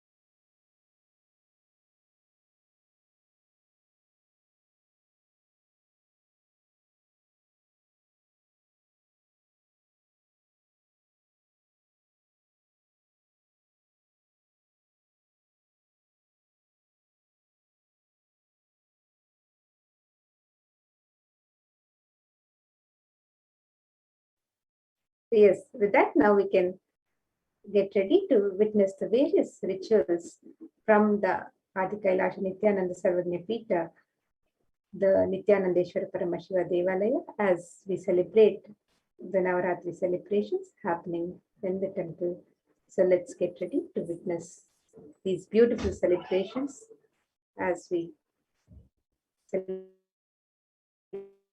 the happening of Devi Parashakti, these Navaratri celebrations and the Venkateshwara Brahmotsav.